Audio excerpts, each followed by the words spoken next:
Bonjour à tous et bienvenue à la matinale du Café du Coin. Il est 6h36 et nous allons commencer cette session matinale. Comment ça va Peter? Comment ça va David? Ça va les gars? Bien, bonjour à tous. Bonjour à tous, je me présente Moïd et on va faire un peu l'état des lieux du marché crypto ce matin. Alors comme vous le voyez à l'image de mon pull, tout est bien rouge. On a directement sur le tableau principal. Qu'est-ce qui s'est passé sur les marchés ces dernières 24 heures? Alors, ce tableau-là, ce qu'on va regarder principalement, c'est ici, le One Day. On voit un Bitcoin aujourd'hui à 37 960, oui, en moyenne. Une baisse de 1,35% par rapport à hier. Et sur la semaine, une baisse de 1% en moyenne. Ce qui est intéressant de remarquer, c'est que sur le dernier mois, sur les derniers 30 jours, il y a une baisse de presque 19%. On va arrondir ça à 20. Ce qui est assez important, on voit une tendance qui est plutôt portée à la baisse. L'Ethereum, pareil, hein, on constate une baisse de 20% sur le mois, sur les derniers 30 jours. Tous les autres coins ont dévissé de plutôt 1,5 à 3%. Solana qui dévisse bien. Alors Solana qui se maintient bien pour moi, sachant qu'il y a eu vraiment un problème majeur sur la blockchain qui a bloqué toutes les transactions pendant plusieurs heures. On voit que les seuls qui sont plutôt à la hausse sont NIR Protocol, avec une hausse de 2,69%. Chronos, le CRO, qui remonte, on va en parler tout à l'heure dans les news, restez connectés, on va parler du revirement qu'a eu peut-être la direction du CRO en entendant la grogne des utilisateurs, ce qui est pas mal, on va dire que c'est une bonne nouvelle en demi-teinte. On explorera un peu ce qui s'est passé tout à l'heure, on passe tout de suite au cours, on est sur la semaine, d'accord, chaque chandelier représente une semaine, Ça va on peut-être voit un être Bitcoin qui l'occasion est aujourd'hui à d'en 37 acheter du coup. 995, on a un support majeur à 37 600, 37 700, donc il faut voir ça comme pour nous, je pense, hein, pour tous les trois, c'est des cours qui sont assez intéressants. Il y a beaucoup de supports entre 39, 38, 37. Par contre, si ça vient à péter les 37, là, je sais pas où on va Ouais, ouais. s'arrêter. Donc là, c'est vraiment, comme disait David tout à l'heure, ça baisse, ça reprend son support, mais ça baisse un petit peu sur le support, ça reprend tout de suite. Là, on a l'impression que ça baisse petit à petit un peu Ouais. plus. On Donc, voit les à prix savoir que qui... les 37 sont bien défendus. Si le support des 37 vient à casser, on a un support, le prochain on va dire est à 36, et si le support des 36 vient à casser, on a un dernier support, hop, on va le mettre ici, qui est à 32, d'accord, on se rapproche rapidement des 30 000 hein, les gars. Donc pour nous, enfin pour moi surtout et je pense que pour vous aussi, les prix vont peut-être devenir rapidement très intéressants. Nous on voit les baisses comme des opportunités pour pouvoir recharger à moindre coût. On va aussi essayer de mettre en corrélation ce qui se passe avec le marché primaire. La Fed va faire une annonce. Peter, tu vas nous dire ce qu'il en est tout à l'heure. Et si vous voulez savoir pourquoi le marché est aussi volatile et pourquoi les baisses sont aussi... pourquoi les vendeurs ont tant la main, pour comprendre tout ça, restez connectés. En daily, on voit que le Bitcoin est en légère hausse ce matin. On voit une Tenkan qui est en train de baisser, donc dans une tendance baissière. Une Kijun qui se maintient. Et une Laxpan, regardez, c'est assez magnifique. Hop là. Oh, c'est But magnifique.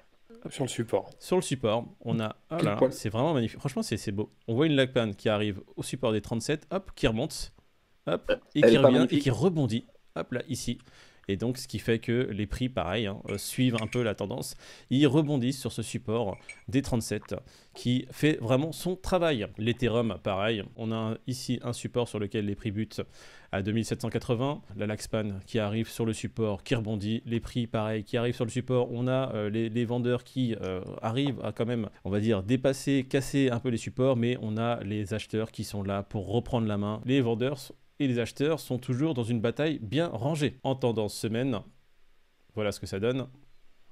Les supports, hein, j'ai même pas à les changer, ils sont à peu près similaires. On a un support majeur à 2500 ici qui a été tapé le 14 mars. Hop, on voit, il fait un range. Un range, c'est on va dire que les prix sont compris dans un tunnel. Le range se situe entre le support des 2750 et la résistance haute des 3500. Pour trader le Bitcoin et l'Ethereum en ce moment, c'est pas ce qu'il y a de mieux. Donc continuons Bon, le il se passe DCA pas grand-chose. là-dessus. Et puis Pour ceux justement qui font, on va dire, des trades, on va pas regarder ça à Moi, la ceux qui semaine, on maîtrisent, va regarder ça en daily. Voilà, là franchement, pour une personne qui veut faire un trade sur l'Ethereum, alors on ne conseille pas de faire des trades, on n'est pas conseiller financier, tu passes en 4 heures.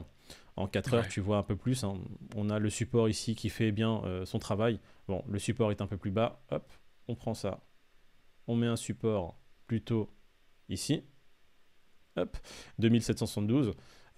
Tu vois que la Tenkan est là, qu'elle va refouler les prix vers le bas. Elle a été tapée une fois, on voit directement les prix qui ont ici été refoulés. D'accord. Voilà, le support fait son travail. Il y a un beau rebond. Elle se fait taper souvent, la Tenkan, en ce moment. Pareil, ici, quand les prix remontent, on va dire sur le 4 mai, la Tenkan refait son travail de résistance. Hein. Voilà pour l'Ethereum. Hein. On voit que ça tape les supports et ça rebondit correctement. Là, on va dire qu'il y a un range, donc les prix sont compris dans un tunnel qui se situe entre le support des 2772 et la Tenkan qui se situe aux alentours de 2800. Les prix montent jusqu'à 2800, se font refouler par la Tenkan. On a vu aujourd'hui que les prix ont essayé de casser la Tenkan et rejoindre la Kijun, mais tout de suite ont été refoulés par les vendeurs qui auront pris la main. Alors, vu qu'il va y avoir des annonces assez importantes de la Fed, on va voir ça dans les news avec Peter tout à l'heure, le marché pourrait être différent durant les prochaines 24-48 heures. À rester connecté pour comprendre tout ce qui se passe. On va regarder en revue rapidement maintenant le marché primaire. Le CAC 40 qui est en légère hausse. On a un CAC à 6476,19 et le Nasdaq qui est à 12 563,76. Une hausse sur les dernières 24 heures de 0,22%. On va juste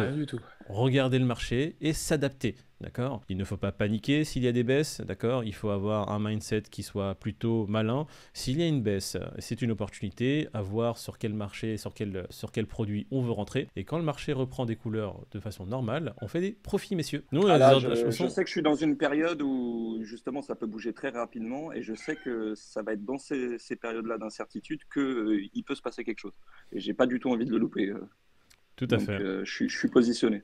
C'est pas un conseil financier, encore une fois. Nous, on a des ordres sur les supports majeurs. Donc, on a des ordres qui sont placés aux alentours des 30 000, d'accord. On a des ordres qui sont placés à d'autres supports. Ici, si on doit prendre les supports, c'est très simple. Hein. Vous regardez là où les prix sont plus ou moins droits, d'accord. Là, on voit qu'il y a une sorte de plateau, une sorte de floor qui se fait, d'accord. On est aux alentours des 20 000. Et ben, on arrive là, on se dit, tiens, les prix peuvent buter, rebondir sur ça ou voire aller en dessous de ça avant de rebondir peut-être. Et ben, on peut placer un ordre entre 19 500 et 20 000 $, d'accord. C'est ce dont on parlait dans notre première vidéo. Pareil, là, on voit une sorte de grand plateau, d'accord. On est aux alentours des 10 000, hop. Et bah, la chose intelligente à faire serait, alors nous on le fait, on ne dit pas de le faire, c'est d'avoir des ordres qu'on appelle épuisettes qui soient placés à ces niveaux-là, à ces prix-là. Et bonne surprise, hein, si pendant notre sommeil à 3h du matin, il y a un flash crash énorme, on ne sait pas ce qui se passe sur le marché, et le flash crash a lieu pendant 3 heures avant d'avoir des rachats massifs, et bah, pendant notre sommeil, ces ordres-là peuvent être tapés et on peut se réveiller avec des bitcoins, du bitcoin pas cher. Du bitcoin à 11 000 $. Après, faut pas oublier, faut pas y aller d'une traite, hein, faut garder de la liquidité. Si bien sûr vous avez réussi à passer votre ordre qui s'est réalisé, vous êtes content, vous avez acheté du bitcoin à moindre coût. Maintenant, si au lieu de remonter, ça venait à repartir encore plus bas, bah l'intérêt, c'est de garder de la liquidité pour pouvoir racheter encore plus bas. Pour pouvoir recharger. Effectivement. Après, tout dépend du plan initial que vous avez choisi. Une fois de plus, nous, on est des investisseurs long terme dans 90% du temps. Donc, acheter plus bas en sachant que nous, on croit à la tech et aux produits sur plusieurs années, on sait qu'on sera gagnant, du moins. On espère qu'on sera gagnant à la fin du parcours. Maintenant, définissez votre plan, ayez votre stratégie avant d'investir, sachez où vous voulez sortir, où vous voulez rentrer et combien vous voulez mettre. À partir de là, après, vous pouvez y aller. Normalement, il n'y aura pas de problème. On va passer au top et flop. Là, on va faire une petite section un peu marrante. On va regarder les tops et les flops. Aujourd'hui, on voit que le top est gagné par Run Doge. Toujours pareil, hein. Du Doge, du Run. On va rajouter du SHIB un jour. Tous les coin sheets un peu. Du Moon. Exactement. Le Run Doge qui a fait un plus 634%,33 et qui demain, pour les gens qui sont rentrés, pour la majorité, vont se retrouver à moins 80%. Ouais, il y a NIR. Ouais. NIR qui a pris 3%, qui était pas mal. Après, tu as Chrono, comme tu l'as dit ce matin. Non, là, mais regarde, là, on est sur du top qui est pas à 3%. Non, mais tu es loin, toi. Non, on veut du plus 600%, nous, ici. 3%, tu n'es pas dans le top. Non, je suis désolé. Ah, mais j'avais oublié que Madame Irma, c'était ta tante. Non, regarde, le Run Doge, c'est pas Madame Irma. Hein. Il est en top trend. C'est le premier coin il a fait plus 634% en 24 heures. Le plus gros flop, c'est Shinja. Donc, c'est un mélange de Shiba Inu et de Ninja. Shinobi qui a fait moins 96%. Je pense que les gens qui sont rentrés dessus ont pris une belle douche froide. Ça a l'air d'être un bon pump and up. C'est normal. Voilà, exactement. Et est-ce qu'on a quelque chose de connu dans ce flop? Non, pas grand-chose. Donc, messieurs, évitez à tout prix d'acheter des coins pareils. Hein. Si vous voulez faire un profit x10, x100, vous rentrez dans un groupe qui vous dit « Ah, les gars, on va faire pumper un cours. Venez avec nous, fuyez. » Ce coin-là, voilà, ce n'était pas un coin à acheter de base. Je ne sais même pas pourquoi il existe. existe et je ne sais même pas pourquoi les gens ont mis de l'argent dessus. Je ne sais pas ce que vous en pensez, les gars. Exactement. Ouais, franchement, il y avait d'autres Les choses à sites, faire. les personnes qui te disent tiens, viens, on va faire pumper tout ça. Non, non, ça marche pas comme ça. Voilà. Si les gens qui ont le plan, en général, ils le partagent pas. Il n'y en a que 2 qui l'ont. Voilà, Voilà, on passe sur le Crypto Free and Grid, messieurs, l'index qui montre très un peu ce qui se important. passe. Très important parce que ça détermine un peu nos journées quand Ah même, ça. putain, j'ai On a un peur. Fear and Greed Index à 21, on est dans l'extrême peur, d'accord. Les marchés ont peur, les réseaux sociaux ont peur. Voilà pour l'indice du Fear and Greed qui ne veut pas forcément dire grand-chose, mais qui montre un peu, on va dire, le mood actuel des marchés et des gens, en partie, enfin voilà, de tout le monde un peu, ce qui est Des ressenti. médias, réseaux. Médias, réseaux. On va clôturer cette partie prix aujourd'hui. On va passer directement aux news. On va commencer par Wikipédia qui arrête les paiements en crypto. C'est un peu étrange parce que comment dire, ils disent que le Bitcoin est très énergivore, que c'est pas éco-responsable, etc. Alors qu'on sait que le Bitcoin l'est de plus en plus. Et en fait, ils refusent tous les paiements en crypto-monnaie. Et il y en a qui sont vraiment, pour le coup, pas du tout proof of work. Mhm. Mais ils ont décidé de tout refuser. Donc ça a été voté. Je pense qu'il y a eu un conseil d'administration ou quoi. Ça a été voté à Qui c'est, 72%, je pense. excusez-moi, parce que je connais pas la news, c'est qui a annoncé ça? Wikipédia. Mais qu'est-ce qu'on en a à foutre de Wikipédia?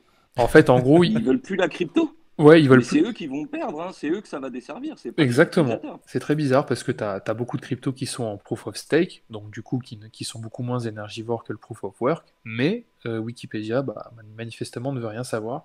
Ouais, Donc mais c'est ils devaient assez. s'embêter, je pense. Mais comme tu as Ils dit, devaient Pete, s'ennuyer. je pense ils seront plus perdants qu'autre chose au final. Alors, ils perdent pas grand-chose. Il faut savoir que Wikipédia, ils ont beaucoup de donneurs qui utilisent plutôt des moyens traditionnels. Apparemment, les donneurs en crypto ne représentent que 0,08% de leurs donations.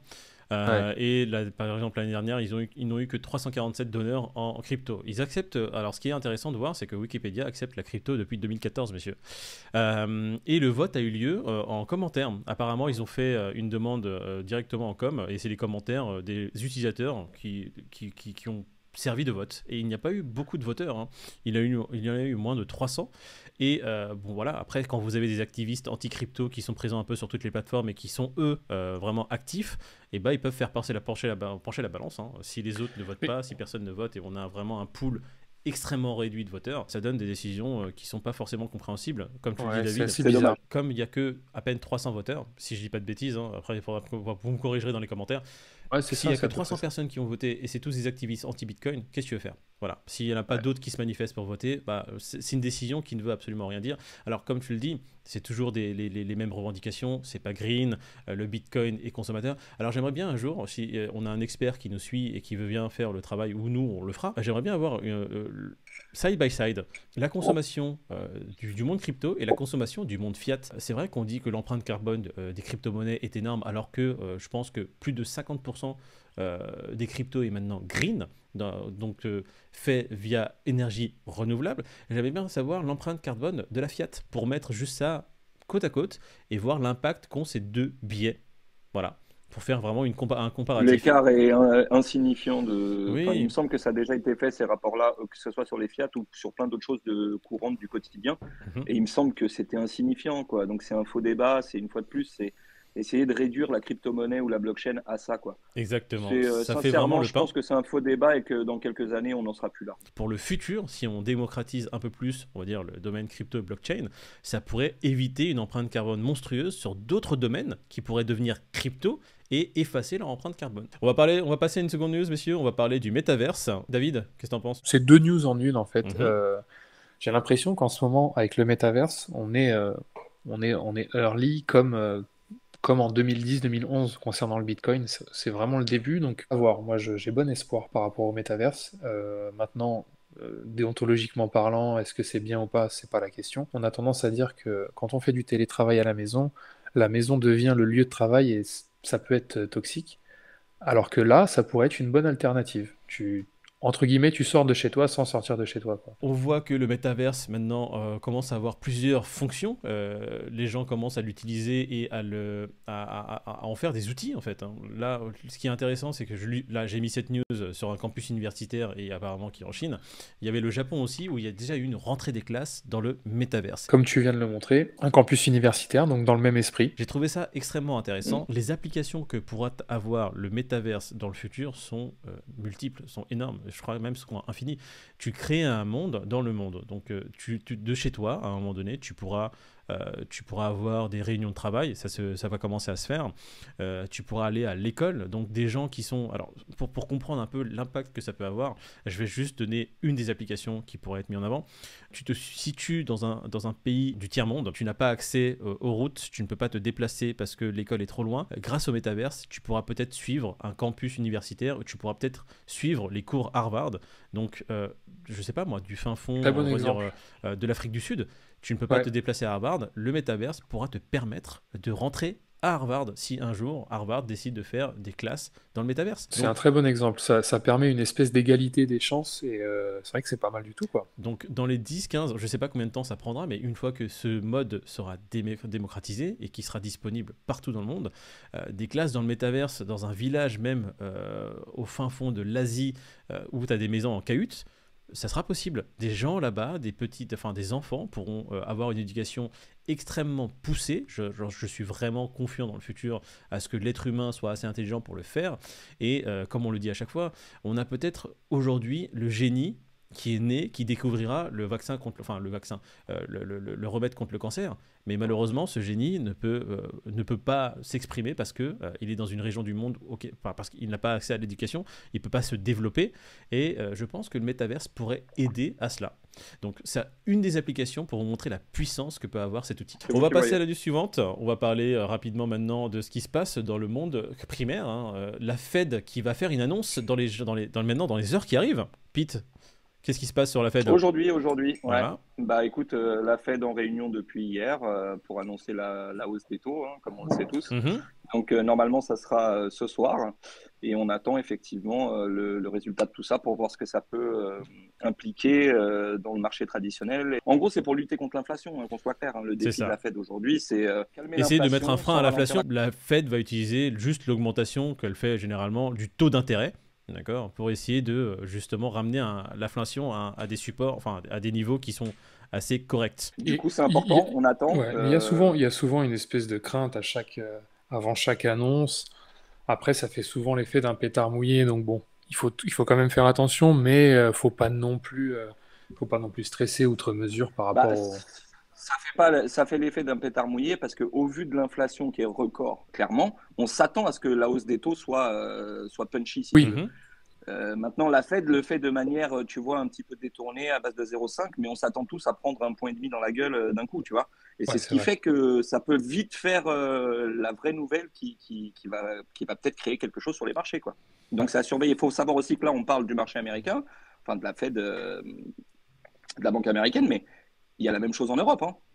Ça suit, voilà, Alors, donc ça peut faire boule de neige. L'inflation, c'est partout, qu'on soit d'accord. tu dis quelque chose de très Il, intéressant parce que il va y avoir une espèce de lien entre l'Europe et les États-Unis, justement, concernant ça dans tout à les fait. années à venir, peut-être.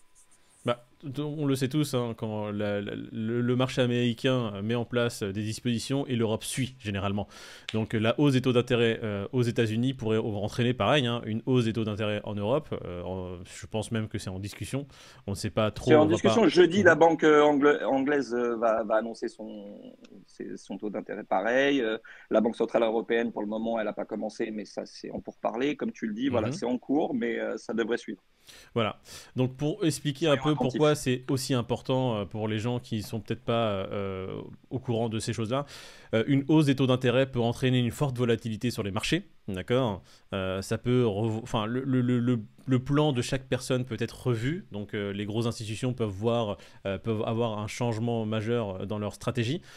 Et généralement, le marché crypto peut être un poil chaotique suite à ces annonces-là. Donc, c'est pour ça que le marché crypto est un peu aux aguets Ils attendent tous de voir en fait ce qui va se passer, hein, parce que maintenant c'est les institutionnels qui font un peu la pluie et le beau temps un peu sur le marché crypto également. Donc ils s'adaptent, enfin ils sont tous aux aguets pour voir quelle stratégie eux-mêmes vont adapter. Ouais, c'est ça. Là, on est sur une fine pellicule de glace aux alentours des 37-38K sur le BTC. J'attends la petite étincelle qui va le faire péter vers le bas, que ça soit la Fed ou n'importe quelle autre news. On sait que c'est très corrélé aux news, il y a tout ça. J'attends effectivement de voir qu'est-ce qui pourrait entraîner tout ça vers le bas ou vers le haut. En tous les cas, mes ordres sont postés, sont placés.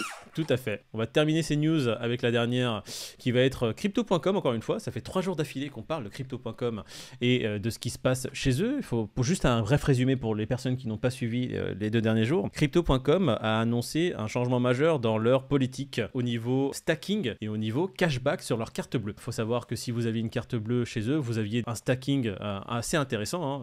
Moi par exemple, la carte me donnait un stacking de 10% et un cashback de 3%. Ils ont annoncé une baisse drastique de tout cela. Et la rogne des utilisateurs sur les réseaux sociaux s'est fait entendre. Ça fait 2 jours que le cours du CRO est en forte baisse. Si, en forte baisse. On peut dire que 10% de baisse sur le CRO, c'est une baisse assez significative. Du coup, la direction, Chris, on voit ici avec son tweet, en a pris compte. Je pense qu'ils ont eu un bon meeting rapide pour se dire hey, les gars, il se passe quelque chose d'assez fou et d'assez majeur. Qu'est-ce qu'ils ont fait? Ils ont rétro-pédalé. Ils ont annoncé que les changements seraient revus. La baisse du stacking donc, ne serait pas aussi significative. Et ils annoncent un stacking de 8% APY et de 4% pour certaines cartes. Comme tu dis, ils ont rétro-pédalé sur le stacking, mais le cashback, pour l'instant, il n'y a pas eu de mise à jour. Là, c'est qu'une annonce. Hein. Ça se trouve, la vraie révision des prix va être pipée. Hein. Toute la team, moi je vais vous laisser. Le devoir m'appelle. Okay. Je vous embrasse. Je vous laisse avec Pete et Moïd, et puis on se voit demain. Salut David. Salut David. Donc Crypto.com qui a entendu la grogne des utilisateurs et qui va revoir un peu les annonces qu'ils avaient faites. Donc pour l'instant, ils annoncent un retour du stacking un peu à la hausse, mais le cashback, ils n'en parlent pas.